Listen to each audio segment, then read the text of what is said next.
हमारे बीच में हैं। आप उत्तर प्रदेश से आते हैं और भारतीय जनता पार्टी की नीति हमारे माननीय प्रधानमंत्री जी नरेंद्र मोदी जी के नेतृत्व से प्रभावित होकर भारतीय जनता पार्टी के परिवार में शामिल हो रहे हैं। हम आपका स्वागत करते हैं। जतिन प्रसाद जी, जैसा कि आप सब लोग जानते हैं, उत्तर प्रदेश के बड़े कद्दावर नेता हैं। आप पूर्व में केंद्रीय मंत्री रहे हैं। कांग्रेस संगठन में कई विभिन्न पदों में आपने कार्य किया है। आपके पिताजी स्वर्गीय जितेंद्र प्रसाद जी उत्तर प्रदेश के बहुत बड़े नेता रहे हैं। हम आपका स्वागत करते हैं भारतीय जनता पार्टी में। और मैं आदरणीय पीयूष गोयल जी जो आज हमारे मध्य हैं, उनसे मैं आग्रह करता हूं कि वह श्री जतिन प्रसाद जी को पार्टी की सदस्यता दिलाएं और पार्टी की सदस्यता की पर्ची उनको सौंपे।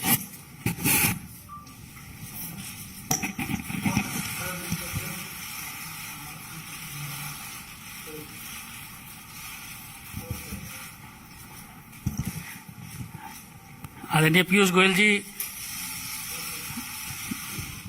बुके देके आपका स्वागत करें।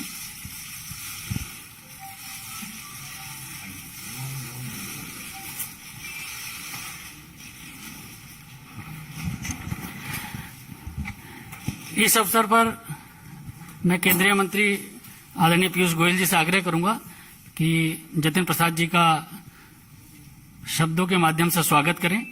आदरणीय पीयूष गोयल जी। धन्यवाद अनिल जी। माननीय जितेंद्र प्रसाद जी ने बहुत ही छोटी आयु से उत्तर प्रदेश की सेवा में अपना पूरा जीवन झोंक दिया। मुझे अभी भी याद है, शायद इनकी उम्र शायद सिर्फ 27 वर्ष की थी जब आकाशात्मक एकदम सडनली उनके पूज्य पिताजी का देहांत हुआ। और ये मुंबई में तब काम करा करते थे, बहुत अच्छे पद पर थे।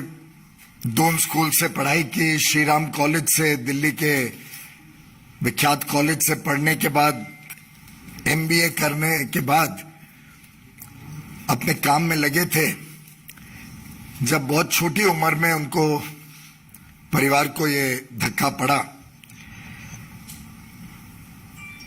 लेकिन छोटी आयु में भी उन्होंने जिस प्रकार से पूरे उत्तर प्रदेश में दौरा किया, उत्तर प्रदेश के अलग अलग जिलों में जाके अपनी प्रतिभा से, अपने काम से लोगों का दिल जीता। 2 बार पार्लियामेंट में अच्छे मतों से जीते। पहली बार शाहजहांपुर से 2004 में, और जिस प्रकार से उन्होंने पूरे उत्तर प्रदेश की राजनीति में एक बहुत प्रमुख भूमिका वर्षों वर्षों तक निभाई, वो हम सब देखा करते थे। इनके पिताजी का भी बहुत बड़ा योगदान था वर्षों वर्षों तक कांग्रेस में, और कांग्रेस पार्टी हो, कांग्रेस की सरकारें हो, उसमें बिना कोई पद के उन्होंने जिस प्रकार से सेवा करी थी देश की, वो हम सब भली भांति याद करते हैं। केंद्र सरकार में भी मेरे मित्र जितेंद्र जी अलग अलग विभागों को देख चुके हैं।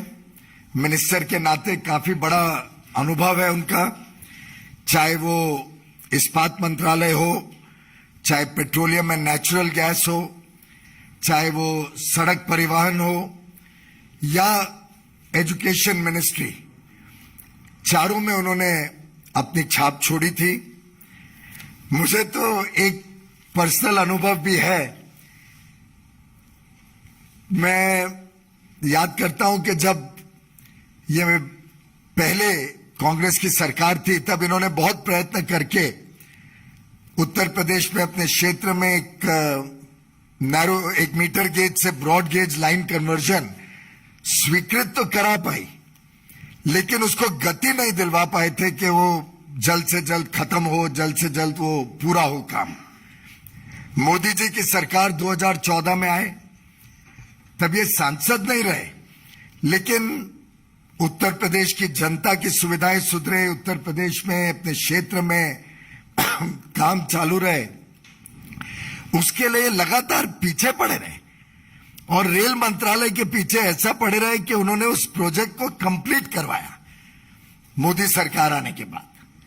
तो एक प्रकार से ऐसे युवा नेता, जमीन से जुड़े हुए नेता, लोकप्रिय नेता और जिनकी प्राथमिकता समाज सेवा रही हो, जिनको देश के प्रति प्रेम हो, ऐसे एक बहुत ही कद्दावर नेता जैसे अनिल जी ने कहा, उत्तर प्रदेश की राजनीति में जिनका बहुत बड़ी भूमिका आगे मैं देख पा रहा हूं, ऐसे श्री जितेंद्र प्रसाद जी हम सबको आज हमारी पार्टी के साथ प्रधानमंत्री नरेंद्र मोदी जी के नेतृत्व के साथ श्री जेपी नड्डा जी की अध्यक्षता में भारतीय जनता पार्टी में जुड़ रहे हैं।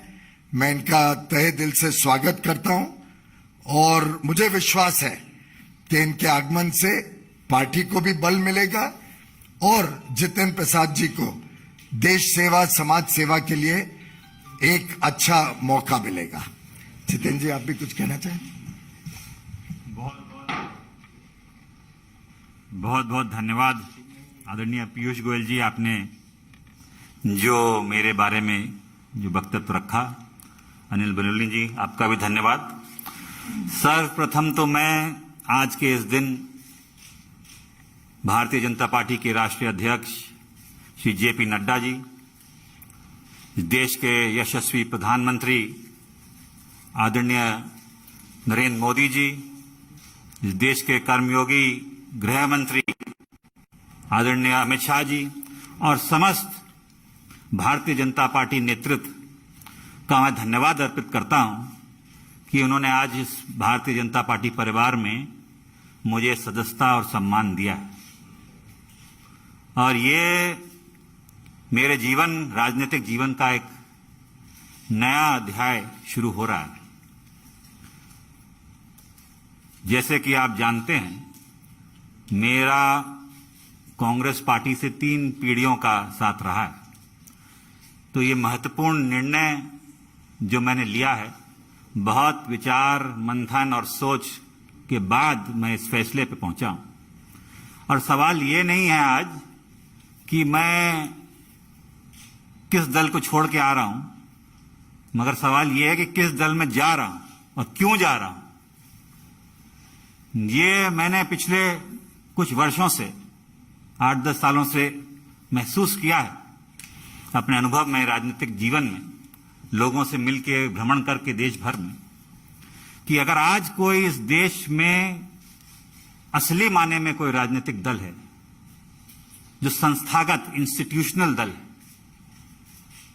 वो भारतीय जनता पार्टी है। बाकी दल तो व्यक्ति विशेष और क्षेत्र के हो गए, मगर राष्ट्रीय दल के नाम पे अगर आज भारत में कोई दल है तो भारतीय जनता पार्टी है। और जिस चुनौतियां और परिस्थितियों से हमारा देश और विदेश में भी, हमारी सीमाओं पे भी जो चुनौतियों का सामना कर रहा है, उसके लिए अगर आज इस देश हित में कोई दल और कोई नेता सबसे उपयुक्त और मजबूती के साथ खड़ा है देश हित में, तो भारतीय जनता पार्टी और प्रधानमंत्री नरेंद्र मोदी जी। ये जो दशक है, ये भी मैंने एक वक्तव्य सुना था प्रधानमंत्री जी का, कि निर्णायक होगा भारत के लिए और आने वाली पीढ़ियों के लिए। भारत विश्व पटल पे क्या भूमिका निभाएगा, वो यहां सरकार तय करेगी और नेतृत्व तय करेगा। और प्रधानमंत्री जी रात दिन भारत की सेवा में निस्वार्थ लगे हुए हैं। हम देखते आए हैं, हमने चुनौतियों का सामना भी किया, जनता ने हमें दरकिनार भी किया है, तो हम जानते हैं कि उनके प्रति देश की भावना क्या है, प्रधानमंत्री जी के प्रति। और वो जो नए भारत का निर्माण कर रहे हैं, उसमें मुझे भी एक सदस्यता जो आज मैंने ग्रहण की है भारतीय जनता पार्टी की, एक योगदान छोटा सा करने का भारत के प्रति, भारत की जनता की आने वाली पीढ़ियों के प्रति करने का अवसर मिलेगा। ये मैंने विचार करके इस निर्णय पे पहुंचा। कल्याणकारी योजनाएं तो प्रधानमंत्री जी ने की हैं, जो गांव-गांव हम देखते हैं, चाहे विद्युतीकरण हो, शौचालय हो, गैस योजना हो, तमाम उन गरीबों का ध्यान रखा है और उन लोगों का ध्यान रखा है जो असली में जरूरतमंद है। और दूसरा कारण यह भी है कि जिस दल में मैं था, मुझे ये महसूस होने लगा कि हम लोग राजनीति में हैं और राजनीतिक माध्यम है, दल भी माध्यम है। अगर आप अपने लोगों के हितों की रक्षा नहीं कर सकते, उनके लिए काम नहीं आ सकते, तो आपका राजनीति और दल से में रहने में क्या औचित्य है।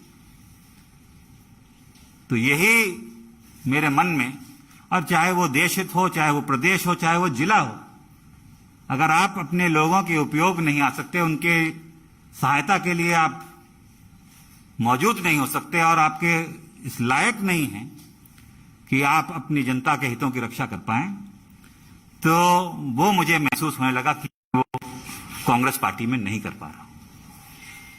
भारतीय जनता पार्टी वो माध्यम बनेगा, वो सशक्त संगठन, देशव्यापी इतना संगठन, इतना मजबूत नेतृत्व जो आज देश को जरूरत है।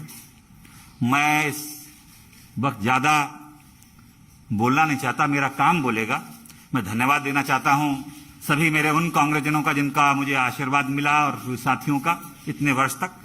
मगर अब मैं समर्पित एक, गोयल जी आप सब जानते हैं, आपका धन्यवाद दूंगा। एक कार्यकर्ता के रूप में भारतीय जनता पार्टी के मैं कार्य करूंगा और वही उद्देश्य, सबका विकास और सबका साथ, जो उद्देश्य है एक भारत और श्रेष्ठ भारत का, वो लेके एक कार्यकर्ता के रूप में मैं काम करूंगा। बहुत बहुत धन्यवाद आप सभी लोग। धन्यवाद नितिन जी। एक मिनट, अभी आप इसके बाद माननीय राष्ट्रीय अध्यक्ष जी से भी मुलाकात करेंगे, और क्योंकि कोविड गाइडलाइंस सब लोग पालन कीजिए। ये टिक टैक थोड़ी देर बाद में एक एक करके सबको देंगे, कृपया अनुशासन बनाए रखें।